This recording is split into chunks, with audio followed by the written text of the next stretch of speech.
Minister Dutton, the Australian Centre to Counter Child Exploitation, or ACE, is one of the greatest achievements of your career. And with its internationally recognised, multifaceted approach, ACE is especially relevant this year as online pedophiles have become more active during the coronavirus lockdown. You refer the dark web as the sewer of the internet and a hotspot for pedophiles, and you've been quoted as saying that if you are a pedophile, then you need to be worried. Thank you for what you are doing to protect partners and families. The Honourable Peter Dutton. Thank you. Leslie, thank you very much. I want to say thank you firstly to Natalie for a very powerful speech, and I hope that we can find a deeper relationship in a way in which we can work together, and really that's at the heart of the ACE model. We want to work not only with policing agencies here in Australia but around the world, and also with NGOs, with groups that we know are as passionate in this fight as we are, and as Natalie rightly points out, not just in relation to the victims of child sexual abuse, but unwitting partners, children of that relationship, people within the wider family and friend network that had no comprehension, could not in any circumstance have predicted what their future would hold or what their partner had been conducting behind the scenes. So there are many ways in which we can work together, and I hope that that's the case. So Natalie, thank you very much for your bravery and for speaking, I suspect, for a lot of people on this call and a lot who aren't as well. Now, I'm going to give, I've been asked to speak for 20 minutes. Hopefully I don't, detain and bore you for that long, but I do want to read some of my speech because I want to promote it beyond here through our social media and to some of our international partners, because I think it's important for the profile of your organisation as well as the broader issue. So if you can persevere, it's a little, we're sort of becoming used to these Zoom meetings, but much easier if we're in person. So thank you all for being here.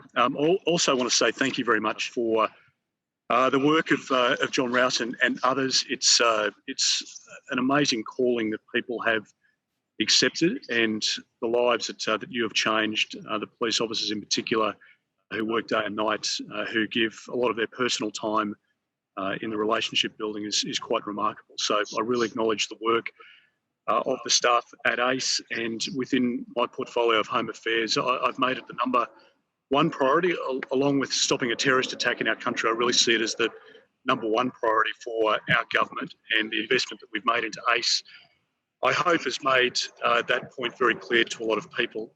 We know that in the last financial year, ACE received over 21,000 incoming reports of child exploitation, which remarkably is a 50% increase on the year before. We also know, of course, that the average number of images seized when an offender is arrested has been increasing, around 1,000 images in the early and mid-2000s to between 10 and 80,000 images and videos today. And as Commissioner Kershaw noted in his press club address this year, the We Protect Alliance estimates that there are 2.8 million users across just the 10 most harmful dark web sites.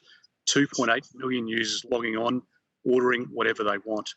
And each referral to the ACE is not a single file. It could be thousands, millions of videos and pictures.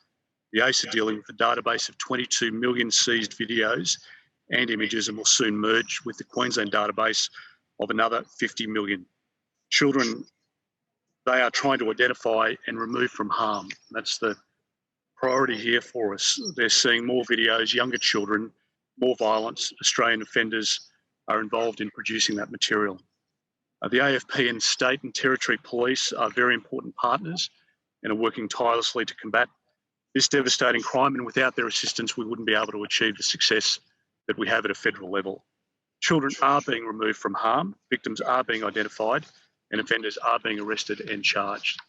And we must use all the powers at our disposal. The community expects nothing less, victims deserve nothing less, and partners and children of partners deserve nothing less as well. Where required, the Commonwealth Government has made legislative changes and will continue to do so. Recently, we've legislated for possessing a childlike sex doll, which is now punishable by up to 15 years imprisonment, and amended the definition of child abuse material to put beyond doubt that it is an offence to use the internet to advertise, to solicit, to import or to use a postal service to send a child-like sex doll. We've detected 84 child sex dolls at the border in the last year alone. And more recently, in June of this year, the government's Sexual Crimes Against Children and Community Protection Measures Bill was enacted, and it introduced new offences to target evolving uses of technology, which is an incredibly important area. The use of that technology in sexual abuse, including for administrators of websites that function for the purpose of distributing online child abuse material. We've introduced, under that bill, increased maximum penalties and mandatory minimum sentences for the most serious criminal offences involving child sex offenders and repeat offenders, those crimes being at a Commonwealth level. We've improved protections for vulnerable witnesses.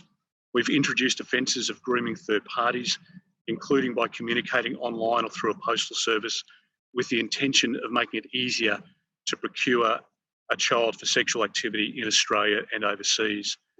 Through other legislation, we've also sought to prevent so-called sex tourism, stopping 42 offenders trying to travel over the last 3 years, and cancelled 128 passports and refused 280 others last year alone for offenders.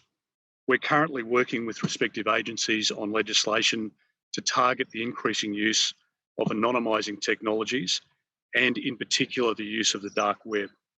To the great credit of the ACE, they have identified 163% increase in exploitation material on the dark web in the 3 months of April to June of this year, compared to the same quarter for last year. Over 6.2 million CCAM files have been downloaded via Tor in June 2020 alone. And it's estimated that this may be only 50% or less of files available for download. To ensure the protection of children during the pandemic, the AFP has bolstered resources within the ACE Child Protection Triage Unit and Covert Online Engagement Team to address the increase in referrals received. However, we do know that the characteristics of the dark web and anonymising technologies make identifying suspects harder and harder every day. We plan to introduce new powers that would give the AFP and the ACIC warranted access to networks used by criminals to facilitate serious criminal activity. This would enable that vital first step, the investigative stage of identifying perpetrators and the scope of their offending amidst the mass of information on the dark web. The proposed powers would be subject to appropriate oversight and safeguards, and information collected under this power will inform applications for more targeted investigatory powers such as interception and computer access warrants. I've also used my personal ministerial powers to disrupt this crime type wherever possible too. Departmental delegates and I have cancelled the visas of over 500 child sex offenders since 2014 in an attempt to deport those people from our shores so that they can't inflict further harm on Australian children. I've also used ministerial powers to personally revoke the Australian citizenship of over 25 people now for child sex offences they've committed prior to conferral, but who were convicted after they received their citizenship. That may not sound a lot, but to give you some context, in the period between 1949 and 2014, only 16 people in total had ever had their citizenship revoked for any reason at all. So 25 over the last few years has been a dramatic step up in the use of that power, again, to deport people from our shores. The use of these ministerial powers, I think, sends a very unambiguous message to would-be offenders who have or may seek to migrate to our country that this crime type is abhorrent and that it won't be tolerated.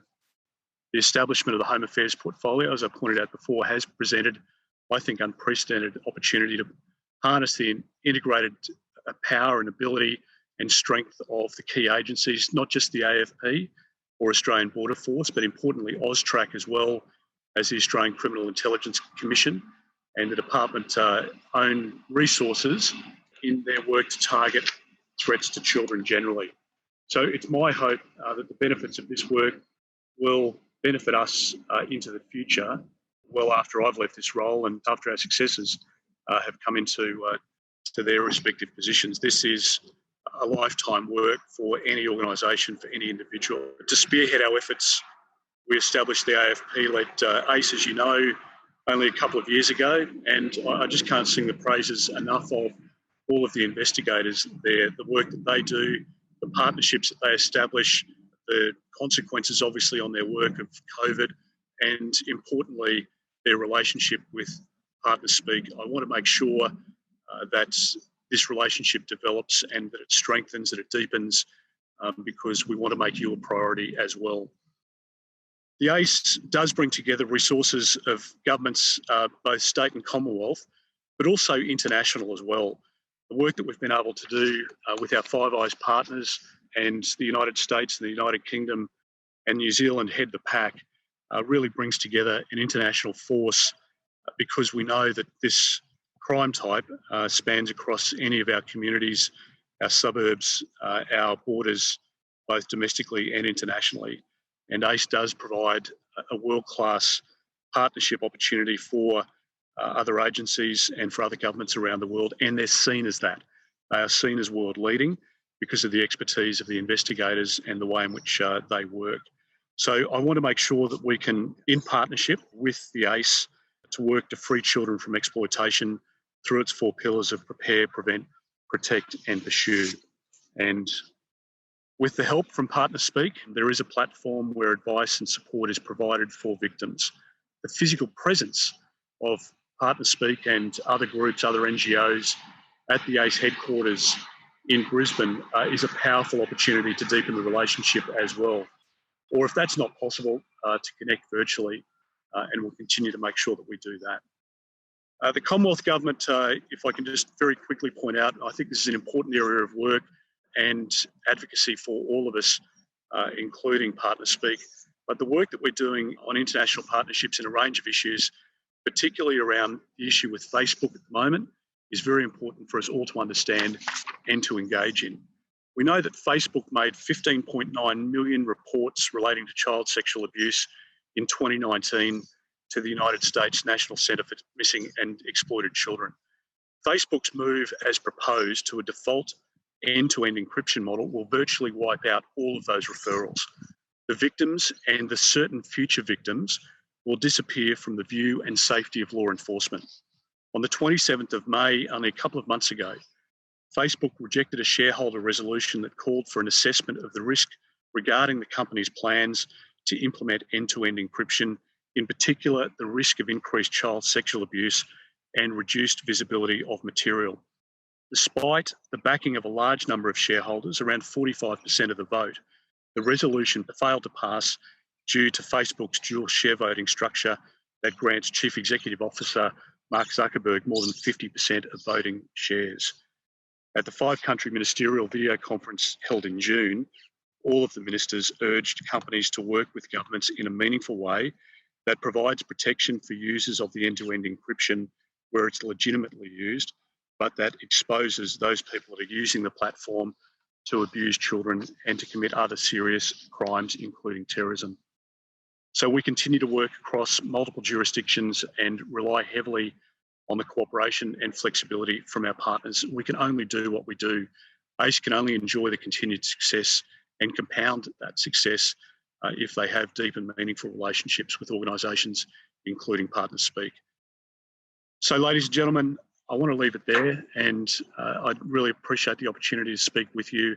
I know that there are the police and law enforcement agencies, as is the case for government, many competing priorities. Children obviously will always be our number one priority, but we need to make sure that we can work in a more meaningful way, a deeper way, as I point out, so that we can really identify those adult and children victims otherwise in what is a very difficult area of endeavour for the police and the work that they do. I know from my own perspective, having worked in sex offender squad as a police officer many years ago, the experiences really shape you, and taking of victim statements, providing protection for partners in those relationships, for people that are at risk otherwise, not just the children.